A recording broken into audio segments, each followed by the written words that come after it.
এ ভাই তুই ক্লাসে ছিলি তো কালকে? ক্লাস করেছিলি তো কালকে? হ্যাঁ কালকে তো ক্লাস করলাম তো আমি। আচ্ছা তাহলে আমাকে নোটস গুলো দে, আমি কপি করে নিই তাহলে। হ্যাঁ এনে ধর, এখন লিখতে হবে না, এখন ফোনে ছবি তুলে নিয়ে বাড়ির দিকে কপি করে নিস। হ্যাঁ হ্যাঁ দে দে দে দে।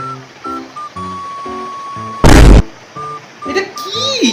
কেন? ওটা নোটস তো, ওটা আবার কি হবে? নোটস ছাড়া কিছু হবে ওটা? আরে ভাই আমি তোকে ডাক্তারের প্রেসক্রিপশন দিতে বলি না, আমি নোটস চেয়েছি তোর থেকে। আরে ওটাই নোটস, আসলে ক্লাসে স্যার এত তাড়াতাড়ি বলছিল, হুড় হুড় করে লিখেছে, ওই রকম লেখা হয়তো গেছে। বুঝে নে বুঝে নে, অনেক স্যার তাড়াতাড়ি করে বলছিল, কি করে লিখবো বল ভাই? নোটস মানে ভাই কি লেখা? এগুলো কি লেখা? তাহলে কাগের ট্যাং বগের ট্যাং সালে একটা অক্ষর পাওয়া যাচ্ছে না, আর তুই এগুলো সালা নোটস বলছিস তুই আমাকে? হ্যাঁ লাগবে না ভাই তোর নোটস, তুই তোর নোটস তোর কাছেই রাখ, আর আমার লাগবে না ভাই, দেওয়ার দরকার নেই আমাকে। নে তুই ভাই ধর, তুই ধর। হ্যাঁ দে দে দে, সারা সারাদিন টোটো করে বেড়াবে, নিতে হবে না আমার নোটস, যা সারাদিন টোটো করে ঘুরে বেড়া সারা। হ্যাঁ ডাক্তারের লেখা প্রেসক্রিপশন যেমন ডাক্তারের ওষুধ দোকান বুঝতে পারে, তেমনি আমার লেখা নোটস আমি ছাড়া আর কেউ বুঝতে পারবে না। ইয়া